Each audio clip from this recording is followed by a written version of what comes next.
Olá, dando sequência aqui aos conteúdos relacionados às práticas conservacionistas de água e solo.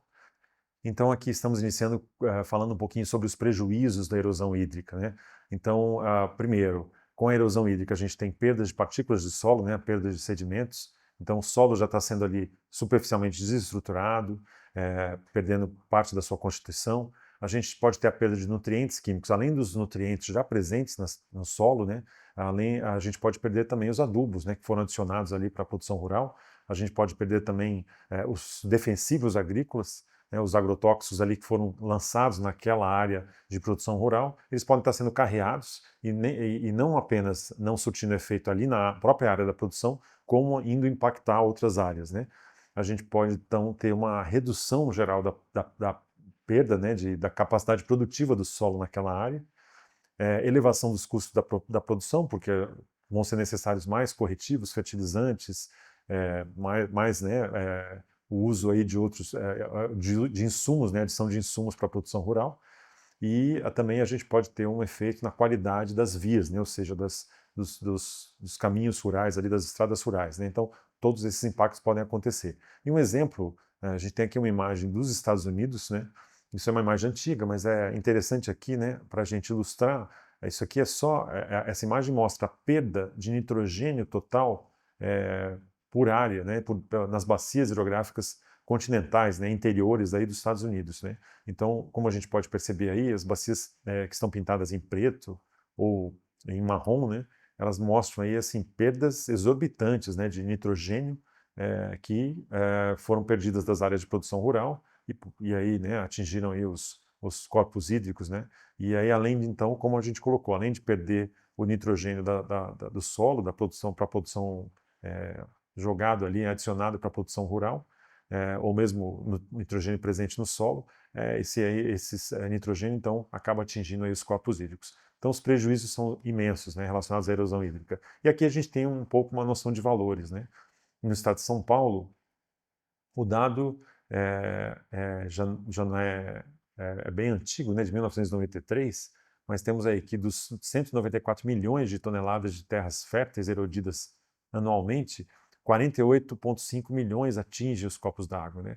E aí os prejuízos também, o dado é antigo aí de 2003, mas ele traz uma ideia, né, desses prejuízos gerados pela erosão. 2,9 bilhões de dólares, né, para as propriedades, né, da perda de solo, 1,3 bilhão de dólares para as áreas fora das propriedades, né? Ou seja, os impactos gerados fora das propriedades rurais onde a erosão ocorreu, né?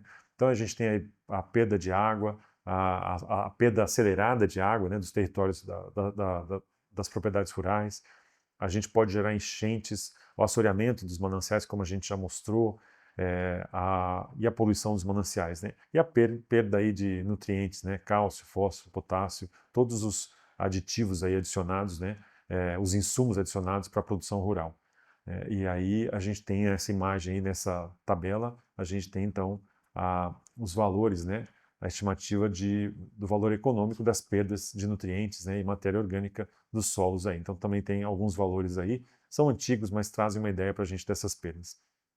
Outra preocupação que a gente traz aqui é justamente a questão do que está vindo por aí, né? Ou seja, se a gente já tem prejuízos com a erosão, isso já muitos e muitos anos, né? Se a gente tem a retirada da vegetação, né, natural, a gente tem a transição para uma área de produção agrícola, ou às vezes o solo exposto, ou uma área de produção agrícola que a gente não tem a devida proteção em termos de manejo do solo, ou de o limite das capacidades, né, do solo para a produção rural, a gente já tem historicamente processos erosivos intensos. Agora, o que está vindo por aí? Com o efeito das mudanças climáticas, este trabalho de 2022, ele indica aí que ele está indicando em diferentes regiões climáticas, né, do nosso planeta, a perspectiva, né, ele gerou simulações aí mostrando que a gente tem grande probabilidade, a porcentagem aí a gente pode, né, aumentar a erosão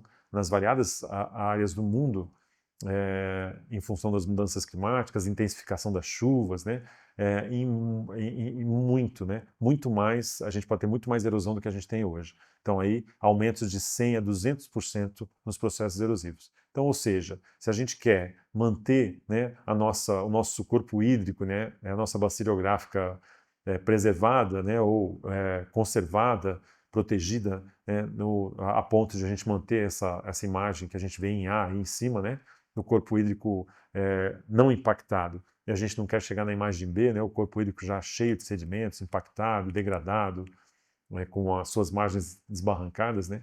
Idem, né, se a gente estiver no corpo hídrico aí alterado, impactado, e se a gente quiser chegar de volta, né, num corpo hídrico aí, em uma bacia recuperada, né, como nessa imagem aqui que a gente está vendo, né?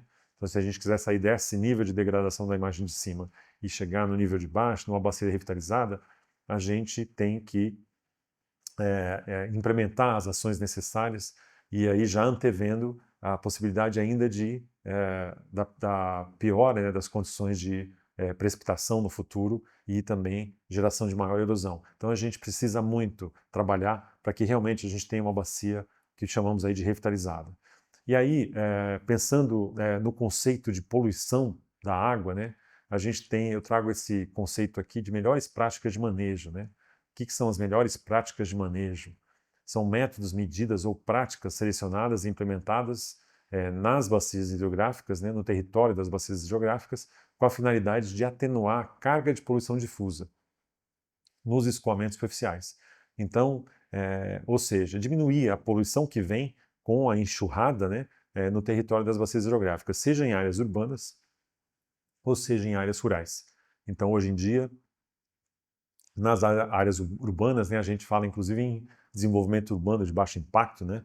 Então, ou seja, hoje em dia estão sendo adotadas uma série de medidas nas zonas urbanas para minimizar, então, os impactos né, dos escoamentos superficiais da água de chuva aí, quando caindo, né, nas zonas urbanas e para diminuir a poluição que atinge os corpos hídricos. Idem para a zona rural. Então, a gente também poderia falar, por exemplo, em desenvolvimento rural de baixo impacto, ou seja, para as áreas que foram, né, destinadas aí, né, a vegetação natural foi removida e as áreas que foram transformadas em áreas de produção rural, a gente também pode falar em melhores práticas de manejo, ou seja, práticas, né, de conservação ali, né, daquelas áreas de produção rural para que a gente tenha o menor impacto possível na geração de poluição nos corpos hídricos, né? Então esse conceito vem muito dessa questão da geração de poluição para os corpos hídricos, né?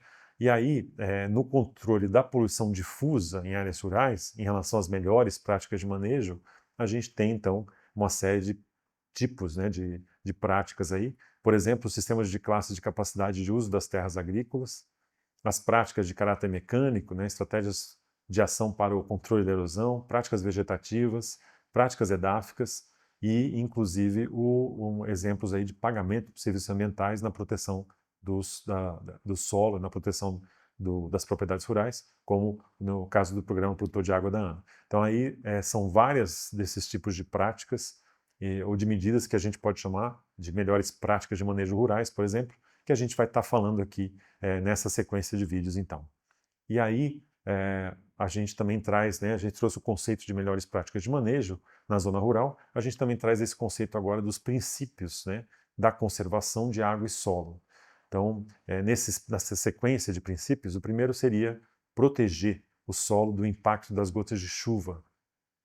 Essa é a primeira questão, como proteger, né, então, o solo desse impacto das gotas de chuva. O segundo, aumentar o conteúdo de matéria orgânica no solo.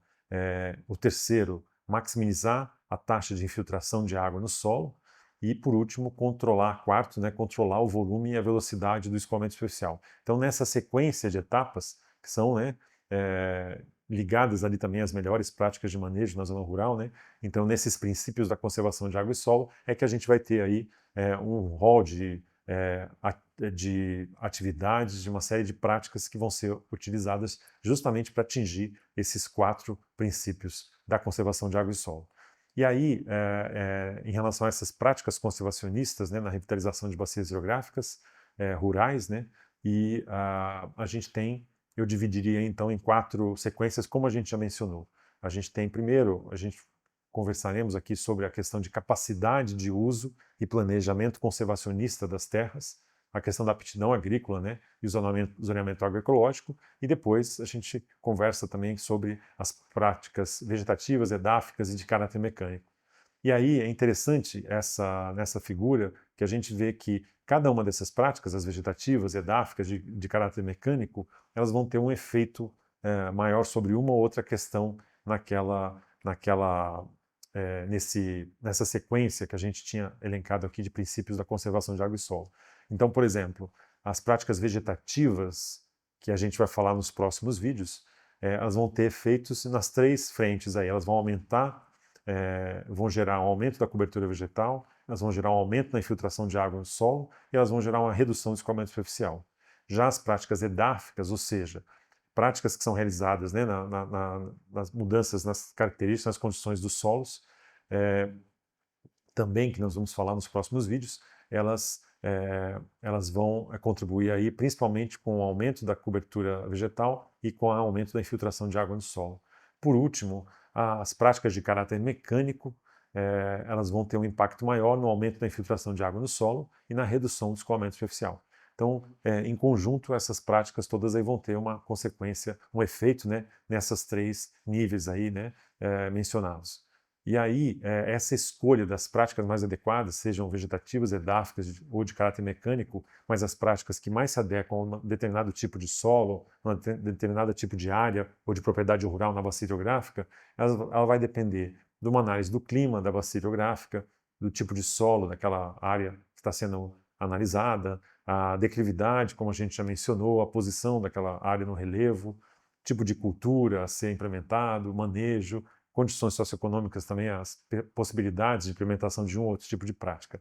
Então, tudo isso vai ser fundamental nessa escolha, nessa definição de quais práticas a serem adotadas, né? E aí, na sequência desses conteúdos, a gente traz agora um pouco o conceito de tolerância às perdas de solo. Isso é muito importante. A gente sabe que, naturalmente, a gente tem aí os solos vão sendo, em função da degradação das rochas, né, a gente vai tendo uma produção, né, de camada de solo ao longo do tempo, né, nas camadas superficiais da superfície terrestre, né? E aí, em função dessa taxa, então, de formação de solo a partir da degradação da rocha, a gente tem uma tolerância aí do que a gente pode perder de solo por erosão em cada ano, de forma que a gente consiga manter, né, então, uma camada relativamente boa aí, né, então, de solo nas diversas áreas, né, das propriedades rurais, das bacias hidrográficas. E aí, então, a gente traz esse conceito de tolerância de perda de solo, que é um parâmetro que reflete, então, a taxa máxima de erosão, que ainda permitirá um nível de produção sustentável das culturas agrícolas, né? Então, uma manutenção de uma camada de solo suficiente para manter a produção agrícola ao longo do tempo. Então, a taxa de erosão estará dentro dos limites de tolerância quando não for superior à taxa de formação e renovação dos solos. E aí a gente tem aí, nessa imagem, nessa tabela aí, a gente tem alguns valores da taxa de tolerância de perda de solo por erosão de alguns tipos de solos brasileiros aí. Então, só para ilustrar essa taxa de erosão, aliás, a tolerância de perda de solo por erosão. E aí, aqui também, então, a gente traz esse outro conceito, né, que é o conceito da capacidade de uso do solo. Isso é importante, né? Então, a avaliação da aptidão agrícola da terra, né? Ou seja, esse conceito de capacidade de uso do solo, ele indica qual que é o tipo de solo mais propício para um ou outro tipo de cultura, justamente para utilizar uma cultura mais adaptada. Se, por exemplo, eu tenho um solo mais erodível, é melhor que eu tenha uma cultura que proteja um pouco mais o solo. Então, essa é parte da análise que é feita quando a gente avalia, então, a aptidão agrícola das terras, né? E a capacidade daquele solo de poder receber um ou outro tipo de cultura. E aí, então, aqui a gente está vendo numa paisagem, né, no território de uma bacia hidrográfica, por exemplo, a gente está vendo, então, essas diferentes capacidades de uso do solo sendo distribuídas por todo o território da bacia. Então, a gente já sabe aí que aqui a gente tem diferentes capacidades, né, em cada área de solo aí na bacia, como nós estamos vendo, para serem usados para um ou outro tipo de produção agrícola. E a gente chega nesta imagem aqui, né, que indica então a capacidade de uso e planejamento conservacionista das terras, indica qual que é o ideal, né, o uso racional das terras. Então a gente está vendo ao centro dessa imagem essa linha, né, em verde, que representa o uso racional das terras, e se a terra for utilizada em níveis que não vão... uma terra que suporta, né, uma maior produção agrícola, né, e se ela for usada para um outro tipo de cultura, ela pode, às vezes, então, estar sendo subutilizada. E, ao mesmo tempo, né, determinados tipos de solo que não comportam certas produções agrícolas, se eles forem utilizados, né, para produções não indicadas, a gente pode estar tendo maior perda de solo por erosão, por exemplo, maior degradação do solo, e aí então a gente está tendo uma sobreutilização da terra. E o que a gente quer então é justamente atingir esse nível verde, que é o uso racional das terras, que aquele solo ele seja analisado, as características daquela área, daquele solo, e ele seja utilizado então conforme o que nós vimos aqui, conforme a sua capacidade de uso, para que ele seja otimizado, o uso do solo seja otimizado, que a gente possa ter a melhor produção possível, mas, né, de maneira sustentável. Então, por último, a gente chega nesta imagem aqui, que a gente traz o que a gente acabou de discutir, que é a avaliação da aptidão das terras para a produção agrícola. Se a gente unir isso com a avaliação da aptidão climática, ou seja, que é muito realizada, né, em todo o nosso país, que é uma análise de qual que é a cultura que pode ser desenvolvida, né, a cultura agrícola numa determinada região em função do clima, que a gente sabe que tem alguns tipos de cultura que não vão conseguir se desenvolver em determinados climas. Então, se a gente unir a avaliação da aptidão das terras, a aptidão agrícola das terras, com a avaliação da aptidão climática e do risco climático, né, de uma região, a gente unir esses dois tipos de avaliação, a gente vai chegar então no que a gente chama de zoneamento agroecológico. Isso é muito importante e é outra análise, forma de analisar o território, né, as áreas de produção rural e o território das bacias hidrográficas para que a gente tenha a melhor proteção possível e a melhor otimização possível da produção agrícola naquela região. Chegamos ao final deste vídeo e fique conosco que na sequência continuaremos com os nossos conteúdos aí de conservação de água e solo.